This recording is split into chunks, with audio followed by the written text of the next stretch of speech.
오늘 우리에게 주신 하나님 말씀은 디모데전서 6장 11절에서 16절까지 말씀입니다. 오직 너 하나님의 사람아 이것들을 피하고 의와 경건과 믿음과 사랑과 인내와 온유를 따르며 믿음의 선한 싸움을 싸우라. 영생을 취하라. 이를 위하여 내가 부르심을 받았고 많은 증인 앞에서 선한 증언을 하였도다. 만물을 살게 하신 하나님 앞과 본디오 빌라도를 향하여 선한 증언을 하신 그리스도 예수 앞에서 내가 너를 명하노니 우리 주 예수 그리스도께서 나타나실 때까지 흠도 없고 책망받을 것도 없이 이 명령을 지키라. 기약이 이르면 하나님이 그의 나타나심을 보이시리니 하나님은 복되시고 유일하신 주권자이시며 만왕의 왕이시며 만유의 주시오. 오직 그에게만 죽지 아니함이 있고 가까이 가지 못할 빛에 거하시고 어떤 사람도 보지 못하였고 또 볼 수 없는 이시니 그에게 존귀와 영원한 권능을 돌릴지어다. 아멘. 우리는 이제 지난주에 디모데전서 6장 6절에서 10절까지 말씀을 통해서 자족이 주는 유익에 대해서 생각을 했었습니다. 하나님을 믿는 신앙인들에게 자족이라고 하는 것은 단순히 그냥 물질적인 만족을 의미하는 것이 아니에요. 하나님이 나에게 주신 능력, 또 그런 주신 상황들에 감사하면서 만족하고 또 주어진 상황 속에서 최선을 다하는 것이 이제 우리가 해야 될 진정한 자족인 것이죠. 그렇게 이제 자족하면 헛된 욕심에 빠지지 않게 되고 행복한 가정, 또 행복한 교회, 또 행복한 삶을 이제 살아가게 된다라고 하는 것을 우리가 지난주에 생각해 봤었습니다. 오늘 이제 우리가 읽은 말씀은 이제 디모데를 향한 사도 바울의 이제 권면입니다. 이제 디모데전서 6장 이제 마지막을 향해 가기 때문에 이 마지막에는 디모데를 향한 이제 권면의 말씀들이 쭉 기록이 되어 있어요. 이 권면에 대해서 이제 사도 바울이 이야기를 하면서 11절에서 처음에 이렇게 말을 합니다. 오직 너 하나님의 사람아 이렇게 말을 하죠. 여기서 이제 오직이라고 번역된 말은 이제 그러나라는 말이에요. 그러니까 사도 바울이 앞에서 이야기했던 이 3절부터 나오는 뭐 다른 교훈을 말하고 변론하고 언쟁하고 또 다른 사람을 미워하고 돈을 사랑하고 뭐 이러한 사람들과는 다르게 너는 하나님의 사람이다라고 하는 것이죠. 앞에 이런 사람들이 있었지만 이런 사람들이 교회에 있을 수 있지만 그러나 너는 하나님의 사람이다. 그 사람들과 다르다라는 말씀을 하고 있는 겁니다. 그러면서 그 뒤에 뭘 말하고 있느냐? 그렇게 다른 하나님의 사람으로서 무엇을 해야 하는가? 하나님의 사람이 되기 위해서 어떻게 해야 되는지에 대해서 쭉 말씀을 하고 있는 거예요. 그래서 이제 11절 뒤에 나오는 부분들 보면 뒤에서 이렇게 말씀하고 있습니다. 이것들을 피하고 의와 경건과 믿음과 사랑과 인내와 온유를 따르며 라고 말씀하고 있죠. 여기서 말하는 이것들, 처음에 나오는 이것들, 피해야 될 것들은 무엇이냐? 앞서 말씀드린 것처럼 3절부터 나오는 여러 가지 잘못된 사람들의 모습이에요. 잘못된 신앙인의 모습들, 잘못된 인간적인 모습들을 피하라 라고 말씀하고 있는 것이죠. 그리고 마지막에 보면 따르며 라고 말하고 있는데 이 따른다 라고 하는 것은 쫓아가는 것을 의미합니다. 내가 그것을 얻기 위해서, 그것을 이루기 위해서 내가 노력하고 애쓰는 모습들을 의미를 하는 거예요. 그러니까 하나님의 사람은 뭘 해야 되느냐? 잘못된 모습들, 잘못된 신앙생활의 모습들, 잘못된 인간적인 모습들을 다 피하고 버리고 의와 경건과 믿음과 사랑과 인내와 온유를 향해 나아가야 된다라고 하는 것이죠. 그렇게 인간적인 유익을 따라가는 것이 아니라 올바른 신앙인의 모습, 하나님의 사람다운 모습을 향해 나아가야 된다라고 하는 거예요. 근데 이것은 그냥 경건한 사람이 된다, 의로운 사람이 되고, 믿음이 좋은 사람이 되고, 또 사랑이 많은 사람이 되고, 인내하는 사람이 되고, 온유한 사람이 되기를 바라라는 게 아니에요. 단순히 그냥, 하나님, 내가 목회자니까, 내가 하나님의 사람이니까, 나 이런 사람 되게 해주세요라고 기도하라는 것도 아니에요.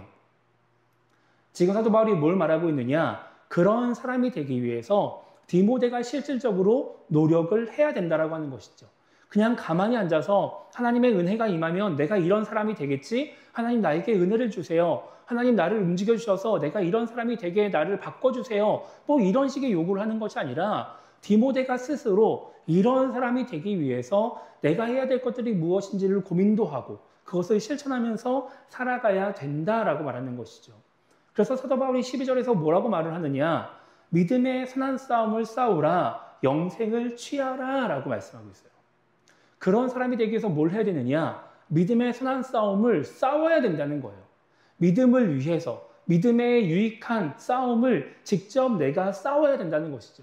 그리고 뭘 해야 되느냐? 영생을 취하라 이래요. 영생을 취하라. 영생을 취한다는 게 뭐예요? 내가 영생을 가지기 위해서 애를 쓰라는 거예요. 이것을 원어적인 의미로 생각해 보면 뭘 말하는 것이냐? 단순히 그냥 내가 열심히 노력해야지, 애를 써야지 이 정도가 아니라 그냥 내가 그 믿음을 지키기 위해서, 영생을 얻기 위해서, 하나님의 사람이 되기 위해서, 올바른 신앙인이 되기 위해서 나 스스로 싸우라는 거예요. 누구와 싸우냐? 내 주변의 여러 유혹들과 싸우는 것이죠. 그렇게 그냥 게을러지고 내 유익을 취하려고 하고 내 편한 대로 내 마음대로 살려고 하는 나 자신과 싸워야 되는 거예요. 그래서 사도 바울이 뭘 말하느냐? 선한 싸움을 싸우라고 말하는 것이죠. 여러분, 디모데가 목회자이지만 그렇게 에베소 교회를 돌보는 역할을 감당하고 있지만 여러분, 디모데가 앉아서 그냥 묵상한다고 해서 막 이렇게 믿음을 지키며 막 영생을 취하는 사람이 되느냐? 그렇지 않습니다. 그냥 디모데가 기도한다고 해서 하나님이 알아서 막 여러 가지 유혹들 다 없애주고 쳐내주고 막 막아주고 보호해주고 이러시느냐? 그렇지 않아요. 안타깝게도 우리가 앉아서 기도하고 묵상하고 그냥 하나님께 간구한다고 해서 알아서 막 내 상황들이 막 탁탁탁 바뀌어지고 막 내 마음에서 알아서 막 감동이 생겨가지고 막 내가 올바른 사람으로 변해가고 이러지 않는단 말이에요. 뭘 해야 되는 거예요? 노력을 해야 되는 것이죠. 스스로, 내 스스로 믿음을 지키기 위해서, 영생을 누리기 위해서 내가 그 영생을 붙잡기 위해서 애를 써야 된다라고 말을 하고 있는 겁니다. 그래서 사도 바울이 오늘 말씀에서 디모데한테 어떤 말을 자꾸 쓰느냐? 명령이라는 말을 자꾸 써요. 권면, 내가 너에게 이런 걸 권면한다라고 말하지 않고 자꾸 명령이라는 말을 써요. 그래서 13절 마지막에 보면 뭐라고 말하느냐면은 그리스도 예수 앞에서 내가 너를 명하노니 라고 말씀하고 있어요. 14절 마지막에 뭐라고 말하느냐? 이 명령을 지키라 이렇게 말하고 있죠.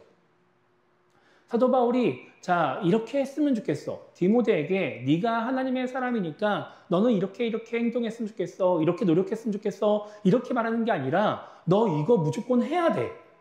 이거 안 하면 안 돼. 라고 지금 말을 하고 있다라는 겁니다. 왜 사도 바울이 부드럽게 말하지 않고 명령이라는 말을 쓰면서 무조건 해야 된다고 이야기를 하느냐? 그래야 이것들을 실천해야 이렇게 하려고 애를 써야 디모데에게 유익이 되기 때문에 그래요. 그냥 겉면이라고 하는 것은 여러분 그냥 해도 되고 안 해도 되는 거예요. 그냥 이렇게 한번 해봐 라고 하고서 이거 나는 하기 싫어요 라고 하면은 그래 뭐 그것도 너의 선택이니까 괜찮아 이렇게 하고 넘어갈 수 있는 거란 말이죠. 그런데 지금 사도 바울이 앞에서 이야기했던 것들은 디모데가 나 이거 싸우기 싫은데 나 이거 막 그렇게 애쓰고 노력하고 싶지 않은데 나 바쁜데 나 피곤한데 이러면서 그냥 나 이건 안 하고 싶어요 라고 거부할 만한 일이 아니다라고 하는 거예요. 그러면 디모데의 영성에 디모데의 신앙에 문제가 생기기 때문에 그렇게 하면 안 된다라고 하는 것이죠. 그래서 뭘 하라고 말하느냐? 그것을 무조건 행해야 된다라고 명령이라고 말을 하고 있는 겁니다. 여러분 이거는 이 시대를 살아가는 우리도 마찬가지예요. 여러분 이 시대에 많은 신앙인들이 신앙적인 지식을 쌓으려고 막 애를 많이 씁니다. 성경 공부를 하려고도 애를 많이 쓰기도 하고 어떤 교회는 제자 훈련을 한다고 막 애를 쓰기도 하고 이렇게 막 교회에 모여서 못하면은 온라인으로도 막 하기도 하고 막 여러 가지 일들을 하려고 애를 써요. 제가 군대를 갔다 와서 이렇게 복학하기 전까지 이제 서울에 있는 어떤 교회로 성경 공부를 다닌 적이 있어요. 이게 좀 이렇게 여러 신학생들이나 이렇게 좀 유명한 성경 공부였는데 거기는 목회자반하고 평신도반을 나눠놨어요. 그러니까 목회자들은 전도사님들, 목사님들, 사모님들은 아무래도 조금 더 전문적인 거를 해야 되니까 조금 더 디테일하게 이제 나가고 평신도반은 조금 더 좀 쉽게 그래서 일부러 반을 구분을 시켰단 말이에요. 그런데 이 평신도반에 신청하는 사람이 너무 많은 거예요. 그래가지고 어떻게 하느냐? 이 평신도반에 초과된 인원들이 목회자반으로 들어와요. 그래서 공부를 하는 거예요. 배우는 거예요. 아, 이 열정, 목회자반은 어떻게 되겠어요? 이제 미달이 되는 거죠. 그러니까 목회자반은 안 차요. 근데 평신도반은 초과가 돼가지고 막 넘어오는 거예요. 그만큼 신앙인들이 막 무언가 내가 성경적인 지식이나 신앙적인 지식을 쌓으려고 엄청 애를 쓰고 있는 거예요. 애를 쓰고 있는 거예요. 그렇게 막 애를 쓰지 않아도 실질적으로 우리가 뭐 신앙생활 하다 보면 자연스럽게 쌓이는 지식들도 있죠. 내가 어떻게 신앙생활을 해야 되는가?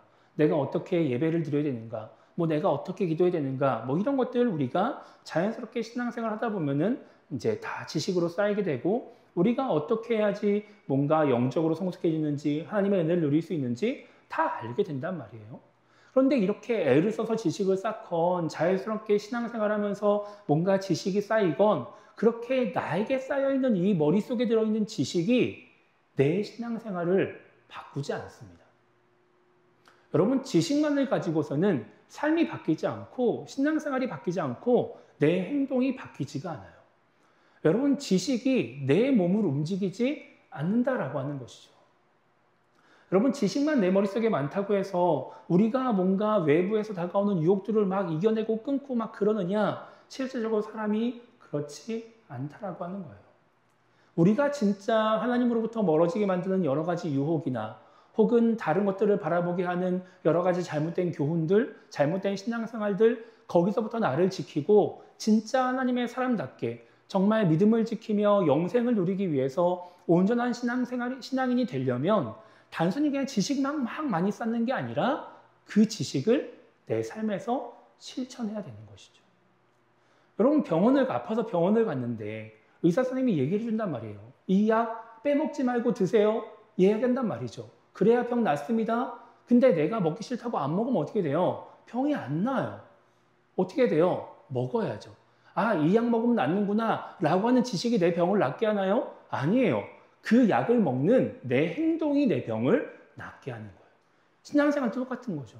우리가 여러 가지 일들을 통해서 성경적인 지식을 쌓고 막 여러 가지를 한다고 해서 내가 온전한 신앙인이 되는 것이 아니라 내가 알고 있는 걸 실천할 때 우리는 올바른 신앙인이 된다라고 하는 겁니다. 여러분, 우리가 한번 실질적으로 한번 생각해 보죠. 여러분, 신앙인들 중에서 기도해야 된다는 거 모르는 사람들이 있을까요? 없을까요? 없어요. 여러분, 말씀 읽어야 된다. 말씀을 가까이 해야 된다. 여러분, 모르는 사람이 있습니까? 없습니까? 없어요. 여러분, 예배 열심히 드려야 된다. 예배 가능하면 빠지지 말아야 된다. 이런 거 아는 사람들, 모르는 사람들이 있어요? 없어요? 없어요. 다 알아요. 다 아는데 나 기도해야 돼 라고 하는 지식이 나로 하여금 하나님의 은혜를 누리게 하나요? 아니에요. 진짜 내가 기도할 때 하나님의 은혜를 누리는 것이죠. 아, 말씀 읽어야 돼 라고 하는 지식이 나를 바꾸지 않아요. 말씀을 읽어서 그 말씀 속에서 하나님의 뜻을 깨달을 때 우리의 마음이 바뀌고 행동이 바뀔 수 있는 것이죠.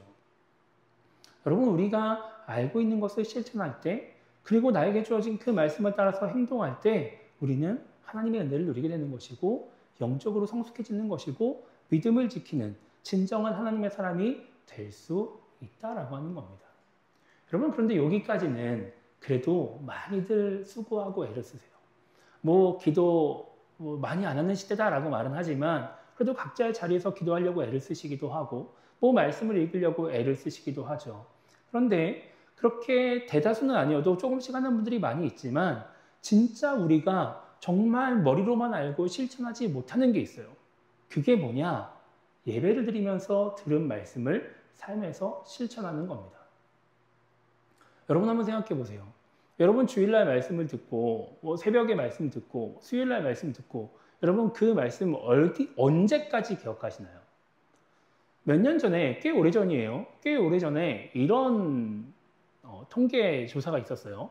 목사님들한테, 성도님들이 아니라 목사님들한테 주일날 설교를 하고 그 설교를 언제까지 기억하는지 설문조사를 했더니 당일날 저녁에 잊어버리는 사람들이 한 30% 되고요. 화요일이면은 거의 다 잊어버립니다. 목사님들이, 성도님들이 아니라. 물론 그런 건 있어요.